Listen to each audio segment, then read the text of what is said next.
गरीब की खाली जेब पर फिर एक नया बोझ डाल दिया गया। जो शख्स महीने के आखिर में बच्चों की फीस देने से पहले 100 बार सोचता है, जो माँ राशन की दुकान पर आटा, चीनी और घी के रेट सुनकर खामोश हो जाती है, जो नौजवान डिग्री हाथ में लिए रोजगार की तलाश में दरवाजे खटखटा रहा है, आज का बजट सबसे पहले उन्हीं के लिए एक सवाल बनकर सामने आया है। क्या एक बार फिर महंगाई का बोझ आम आदमी उठाएगा? क्या एक बार फिर तनख्वाहदार तबका कुर्बानी देगा? और क्या एक बार फिर ताकतवर, बाअसर और मराद याफ्ता तबका इस निज़ाम से महफूज निकल जाएगा? हुकूमत ने माली साल 2027 का बजट पेश कर दिया है। खरबों रुपए के इस बजट में दावे भी हैं, वादे भी हैं, अदादो शुमार भी हैं और मुआशी तरक्की के ख्वाब भी। लेकिन सवाल वही पुराना है, क्या इस बजट से आम आदमी की ज़िंदगी आसान होगी या फिर गरीब मज़ीद गरीब और अमीर मज़ीद अमीर होगा?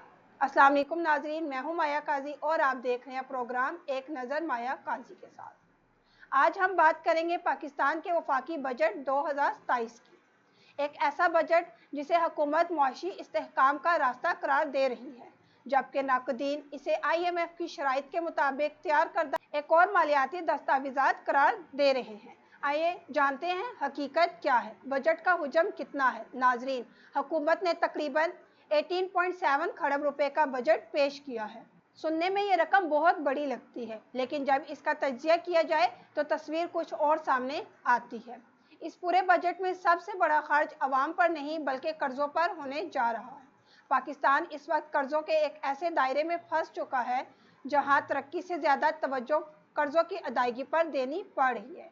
इस बजट में तकरीबन 8 खरब रुपए सिर्फ कर्जों और सूद की अदायगी के लिए मुख्तस किए गए, यानी हर 100 रुपए में से तकरीबन 45 रुपए अवामी फलाह पर खर्च होने से पहले ही कर्जों की नज़र हो जाएंगे। ये वो रकम है जो अगर तालीम, सेहत, इंफ्रास्ट्रक्चर और रोज़गार पर खर्च होती तो मुल्क की सिमत बदल सकती थी।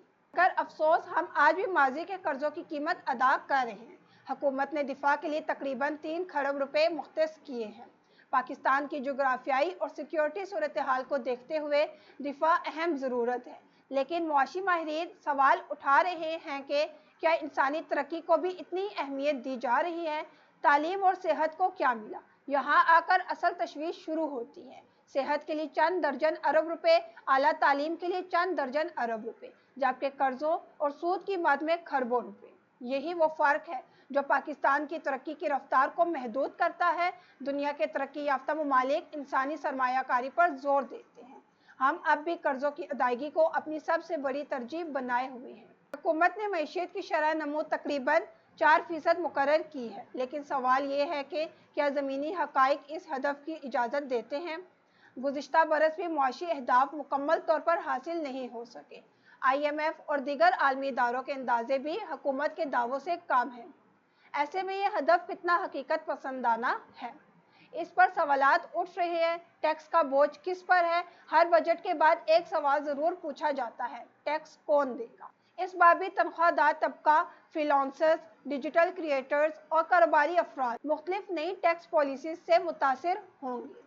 हुकूमत का मौक़िफ़ है कि टैक्स नेट बढ़ाया जा रहा है, लेकिन नाक़दीन का कहना है कि असल मसला अब भी बरकरार है। बड़े बड़े शोबे, बाअसर तबकात और गैर दस्तावेज़ी मईशत के ताकतवर किरदार आज भी मुकम्मल तौर पर टैक्स नेट में शामिल नहीं हो सके। वही लोग ज़्यादा बोझ उठाते हैं जो पहले ही टैक्स अदा कर रहे थे। पाकिस्तान की मईशत का सबसे बड़ा मसला सिर्फ कर्जा नहीं बल्कि गुर्बत है।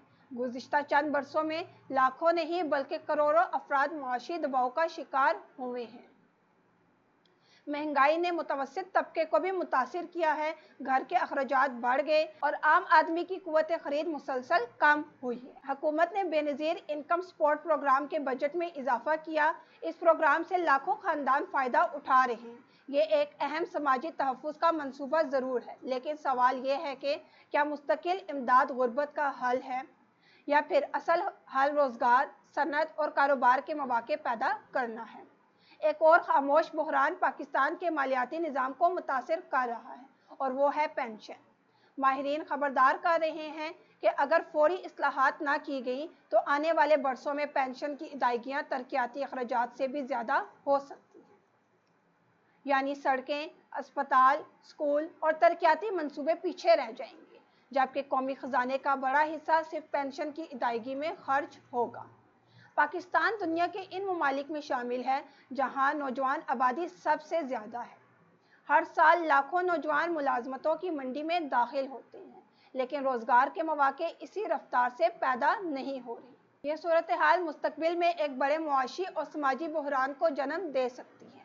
अगर नौजवान को तालीम, हुनर और रोज़गार ना मिला तो गुर्बत और बेरोज़गारी मज़ीद बढ़ेगी। पाकिस्तान की आबादी तेज़ी से बढ़ रही है। हर साल लाखों नए अफराद मुल्की वसाइल पर दबाव बढ़ा रही हैं। मुआशी माहिरीन मुसलसल खबरदार कर रहे हैं कि अगर आबादी में इजाफे को मौसर अंदाज में मुनज़्ज़म किया गया तो तरक्की के तमाम मंसूबे नाकाफ़ी साबित होंगे। असल मसला सिर्फ बजट नहीं, असल मसला तरजीहात है। जब तक टैक्स नेट वसी नहीं होगा, सरकारी अखराजात कम नहीं होंगे, गैर फ़ाल इदारों में इस्लाहात नहीं होंगी, तालीम और सेहत पर सरमायाकारी नहीं बढ़ेगी और इंसानी वसाइल को कौमी तरक्की का मरकज़ नहीं बनाया जाएगा, तब तक हर साल बजट आएगा, तकरीरें होंगी, दावे होंगे, मगर आम आदमी की ज़िंदगी में बड़ी तब्दीली नहीं आएगी। नाज़रीन, बजट सिर्फ अदाद शुमार का मजमुआ नहीं होता, ये हुकूमत की सोच, तरजीहात और मुस्तकबिल के विजन का आईना होता है। ये बजट हमें एक हकीकत ज़रूर बताता है, पाकिस्तान आज भी कर्ज़ों, खसारों और महदूद माली गुंजाइश के चक्कर में फंसा हुआ है। लेकिन ये भी हकीकत है कि किसी भी कौम का मुस्तकबिल सिर्फ कर्ज़ों से नहीं बल्कि तालीम, हुनर, सनत और इंसानी तरक्की से बनता है। सवाल अब भी बाकी है, क्या ये बजट आम आदमी की ज़िंदगी बदल पाएगा? क्या नौजवान को रोज़गार मिलेगा? क्या महंगाई कम होगी? और क्या गुर्बत को रिलीफ मिलेगा? या फिर अगले साल हम यही सवाल दोबारा पूछ रहे होंगे? फैसला वक्त करेगा, लेकिन एक बात तय है, पाकिस्तान को सिर्फ बजट नहीं, बड़े और जुर्रतमंदाना मुआशी फैसलों की ज़रूरत है। इसी के साथ मुझे दीजिए इजाज़त। अल्लाह हाफिज़।